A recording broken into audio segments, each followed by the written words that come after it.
Well, did you feel that rumble this morning? Some of you let us know about it. Something shook parts of the area at around 11 o'clock. What was it? Good question. The experts at the U.S. Geological Survey say it likely was not an earthquake, but they guessed it may have been connected to the military. But the Navy says it wasn't them. The mystery remains.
It's not every day you see the moon turn red, but that's exactly what happened today in some parts of the world. And the upcoming moon will give us a special show, the second and the largest supermoon of the year, and a lunar eclipse. A lot going on. And a rare astronomical show. Recently, there was a flare on the sun, so today Dave Leake is joining us to tell us why that happens and that effect that it has on the Earth. And sometimes things just fall into your lap, and that's really what's happened this week. If we could just go quickly to image number one, here's a picture of the sun from Saturday, and I want you to notice the little sunspot group that's there kind of at the upper left. And image number two is from yesterday, and look what happens to the sunspot group. See how it's moved. There's a 11-year cycle, and we're kind of coming on into the next cycle. In fact, in 2020, there was 208 days where we didn't have any spots on the sun whatsoever, but that's going to be picking up. And you can see material streaming away from the sun. We call these things coronal mass ejections. Doesn't that sound painful?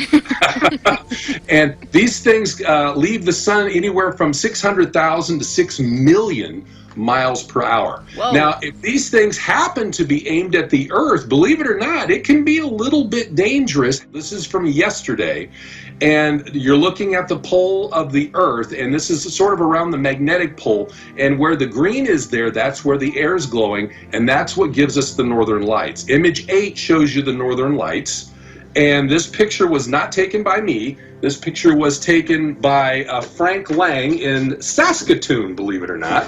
And he took this, I believe this was on May 18th. So when the northern lights are glowing, it's really the air glowing. It's going to be an interesting week because we're going to see something in the skies we haven't seen for a while, as a matter of fact. From Hong Kong to Australia, eyes to the skies Wednesday as a rare celestial event took shape. Skywatchers woke up early on the West Coast to view a rarely seen spectacle. And so there's the triangle, right? A super blood moon. Last night it took place at the same time as a lunar eclipse, making the moon look like it was turning a dark red color. First, a supermoon, which appears larger than a normal full moon. You can see it rising here over ancient ruins in Greece. As for the blood part, well, that's because in some parts of the world, including the western US, it coincided with the first total lunar eclipse in 2 years. As the nighttime sky turned a fiery red. We turn now to Central Africa, where a devastating volcanic eruption has killed at least 15 people. There was no warning given of this eruption. the night sky pulsing red as molten rock swept down the slopes of Mount Nyiragongo. When a sea of lava built down below, the local government gave the order to evacuate. There were widespread power outages in the nearby city of Goma. Residents were unsure of where to find a safe haven. The flowing lava made this road impassable. When Mount Nyiragongo... Just 6 miles away, Mount Nyiragongo had erupted again, spewing rivers of hot lava that snaked their way towards the lakeside city, home to at least 2 million people. It's considered one of the world's most dangerous volcanoes. Authorities had urged Goma's 2 million residents to evacuate after Mount Nyiragongo erupted for the first time in almost 2 decades. A massive volcano erupting just miles away from your town. It's happening right now in Iceland, where residents in the capital, just about 20 miles away, can see it fuming and spurting, and others live even closer. Now, the volcano started erupting March 19th and has been putting on a show, drawing scientists and tourists alike. And it's spectacular. I couldn't believe, even these scientists who study these things, it's their life. You would get out of the car, you would turn your head, and you would see this erupting volcano, and almost everyone would say, wow. It was just spectacular. It is beautiful to see from a distance as well.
Chelsea Edwards joins us live from Montrose with what people are saying about this video. If this all turns out to be true, this is the biggest story of our lifetime, Chelsea.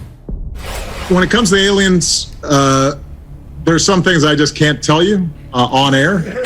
But what is true, and I'm actually being serious here, is that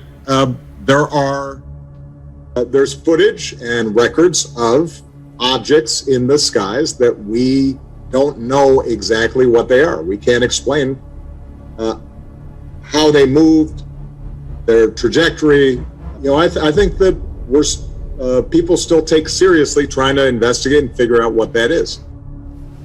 From what I hear you guys say, that guy looks a little alien-y to me. They called it a security threat. But I think now, you know, hearing top officials or executives say things like that, it's interesting that they're sort of validating it. If what they're saying is true, and I have no reason to doubt them, what can we do? Sure. So, first of all, we can overcome our self-inflicted ignorance and start collecting data. And we're talking about multiple different kinds of things, so that what they talked about last night was the extreme case of the newly leaked video appears to show a UFO flying near a Navy ship off the coast of California. Yes, you heard that right. The video shows a dark object moving across the sky near a stealth ship off San Diego before suddenly veering into the water. This information was directly confirmed by the Pentagon, so we are witnessing in these videos true UFOs, unidentified flying objects, now known as UAPs. The newly released video, just the latest. Whoa, it's getting close. On a pitch black night off the coast of California, newly leaked video allegedly shows one of the U.S. Navy's stealth ships tracking an unknown object in the sky. Then after a few minutes... Splashed. Mark bearing a ring. And then in the space of the last month or two, we've been drowned with evidence. By the way, on Sunday we learned, no big deal, that UFOs have been flying into restricted airspace off the coast of Virginia every day for years. We learned this Sunday night on 60 Minutes. One former Navy commander, David Fravor, said he witnessed a UFO flying over the Pacific Ocean in November of 2004. So we talked to David Fravor last night, and he told us something that was fascinating that we didn't know. So this happens. He sees a UFO very clearly while flying a military jet in 2004, but the military doesn't save the tape of the incident or any of the data on the ship. Why wouldn't you? Are there any similarities between these recent incidents and incidents that go back as far as half a century? There seems to be a lot of continuity there. You know, I think that over beers we've sort of said, hey man, if I saw this solo, I don't know that I would have come back and said anything because it sounds so crazy when I say it. Hovering and then disappearing into the waters of the Pacific Ocean. Now, it was night and dark outside. We're looking at thermal video here. It's been reported that as many as 14 of these spheres surrounded the Omaha and were detected by the ship's sensors as well.